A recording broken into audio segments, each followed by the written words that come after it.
as requested, I am sharing some tips and my personal experiences from my B1 level German exam through TELC. So I did my exam recently, December 16, 2025. So for those of you who've been asking me for the exam answer, sorry, I can share those. They wouldn't really help you anyway because the topic of my exam is probably different from your exam.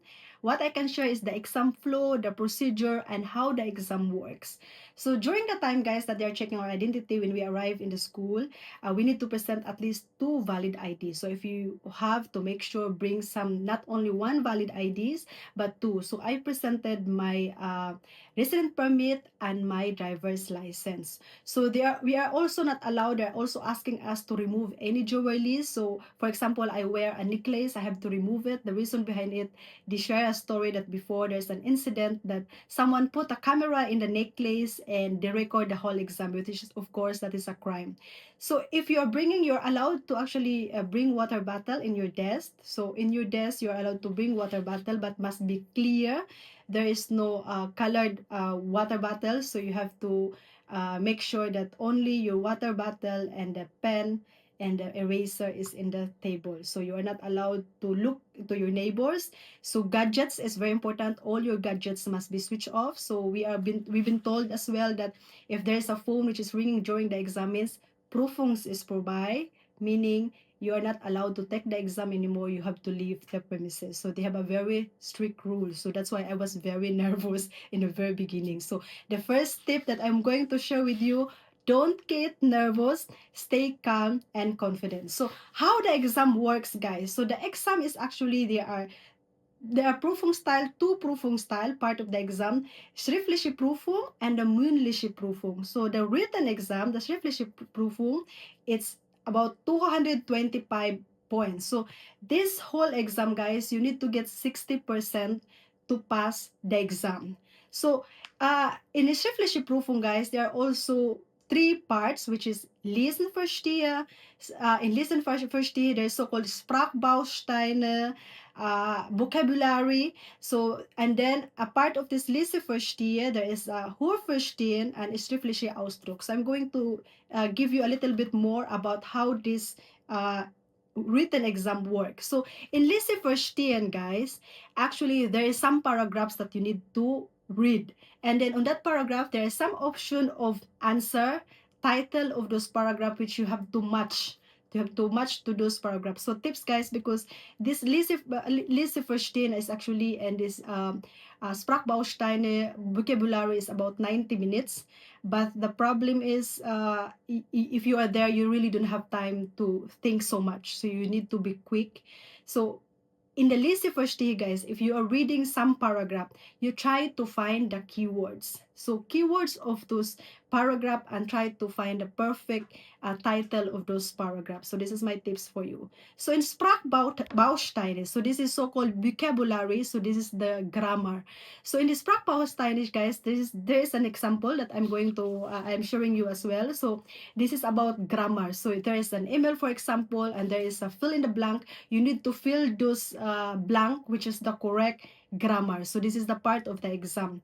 So now here come the Hörverstehen. So Hören, so hearing. So if you need to listen some, for example, in my exam, I was listening a conversation in the radio about Gesundheit, health discussion. So you need to really pay attention because in Hörverstehen, guys, it's very difficult because this is all about logic, how you understand the language. So for example, they are also announcing the train is arriving in platform A, and then later on is actually eventually in a platform B. So you need to listen it carefully. So if you are like me, which is I have a problem in hearing, so that's why I'm not perfect also in my Hörverstehen, in my hearing, but at least you just have to listen carefully and understand what the whole context of the listening part. So there is a listening part which you need to listen it twice, and there is also which is you need to only to listen it once. So that's why it's very difficult also to understand everything.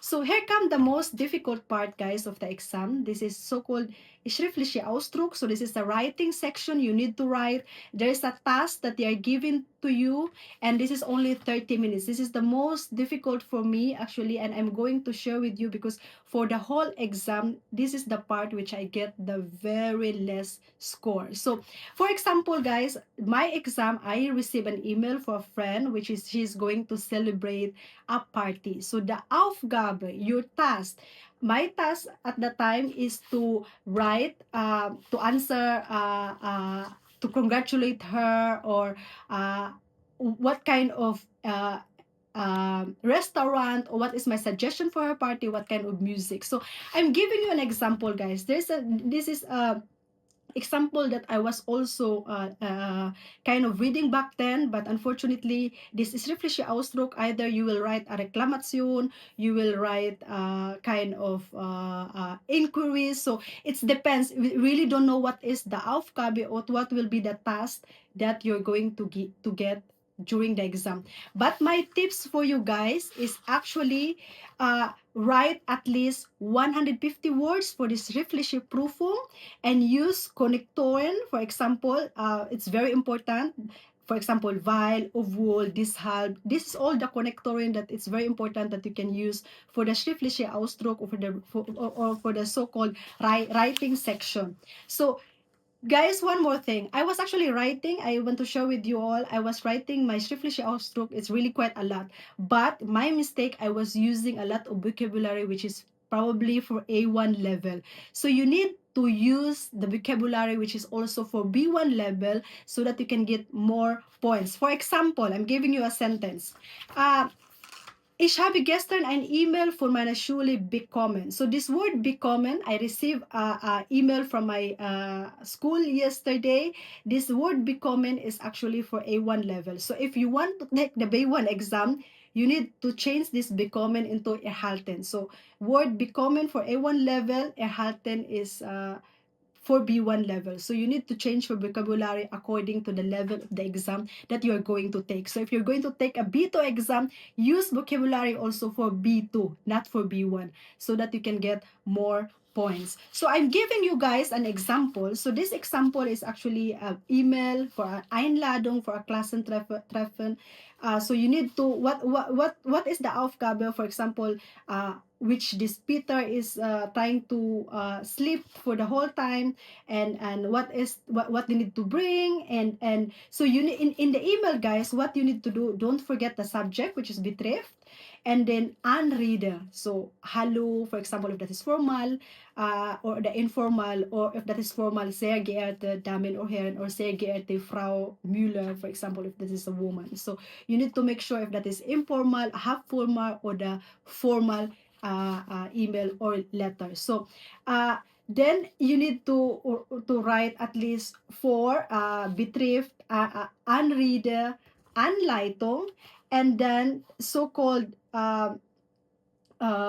Schloss for your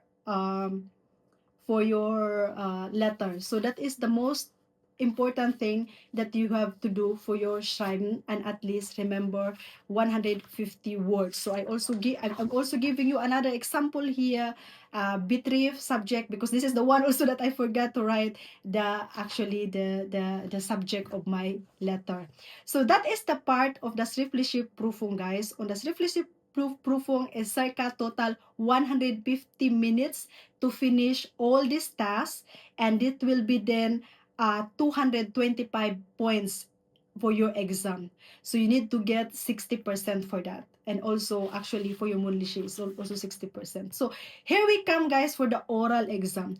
So for the oral exam, guys, that is total 75 points. So the mündliche Prüfung, first, there are also three tasks. So my task, the first one is actually kennengelernt. So kennengelernt, guys, you have also to use a little bit more about for B1 level. For example, was machst du beruflich? So, weißt du, so not all just A1 level, B2, weißt du, you have to also to know, and then you have to exchange words to your partner, because this is actually, you have a partner for the mündliche Prüfung or the oral exam. So then, the second part, we have so-called we have a topic that we are discussing together, and this one we need to have, we actually have a Vorbereitung or preparation for this for 20 minutes. So we prepare, for example, me and my partner last time, we need to arrange a so-called a party for a friend which is going to get married. We need to arrange a so-called Kinderbetreuung for the kids, for guests in the party. So kind of you need, there's a preparation of 20 minutes. So the most important, guys, in the mündliche Prüfung, you just really talk. So you talk as much as you can, and be confident. So don't get nervous, because during the mündliche Prüfung, that is not only one teacher is around, there are two. For us, there are two teachers who are checking, and the contacts, eye to eye contact. When you talk to your partner, you have to talk to your partner in contact and allow him to talk, like you have to exchange words with each other, not just only him, but you also have to exchange your words. So this is the mündliche part. And if ever, guys, if you fail the exam, so if, for example, because there are two parts of the exam, which is the schriftliche and Prüfung and mündliche, written exam and the oral exam. So if you failed the oral exam, so or if you failed the written exam, you will only take one part of those. So the next time, if you want to take the B1 exam, so for example, if you pass the mündliche Prüfung and you fail the schriftliche Prüfung, so you will only take the oral exam, the mündliche Prüfung, and then the schriftliche you don't have to take. The bad news is you have to pay the same amount. So I paid my exam for 190 euro. And I also want to share with you guys, because as I mentioned in my video in TikTok, I was only having a self-study because I don't have enough time to go to a course again, or to attend a so-called Prüfungsvorbereitung course, because first of all, it's very expensive and I don't have time to do that. So I did my German before, back then 2019, but my mistake, I didn't take the exam in the accredited school immediately, and obviously 2019, it's already too long, and I never remember already what did I learn before. So I did a self-study and I watched a lot of YouTube, and this YouTube guy, I was watching his video, is very good. He can really uh explain the exam. He can explain, and he has a lot of tasks that you can also try to test your capability, especially the Sprachbausteine, the grammatic. So you try to watch a Deutsch Compact. So I guess the name of this is the one. So you try to watch his video, and this his video is actually helping me a lot. And honestly, I only watch his video. So because I don't have enough time also to watch other YouTuber. But of course, there's a lot of YouTube teacher which is also very good in explaining. But I suggest try to find native speakers, so that you can also learn how to speak the words properly. So anyway, guys, thank you for watching, and if you won't mind, please help me subscribe my YouTube channel, so that in the future you can also watch my other videos, and we could help each other. And thank you so much for your support, and good luck for all your exam. If I do it, you for sure you can do it as well. You have to help yourself to go through for a self-study, even if you're already going to a Deutsch course. You try to help yourself to learn also beyond that, so that your progress is faster. And as I mentioned, if you are watching in my previous videos, if you want to save money, try to help yourself during the exam. No one will ask you if you go through A1 1.2, they will not ask you. As long that you pass the exam, you know how to speak German. German language, guys, is very important in Germany to integrate. It's very important if you want to settle down in Germany. Language is the key. So thank you guys for listening, and thank you for watching, and have a nice day to all of you.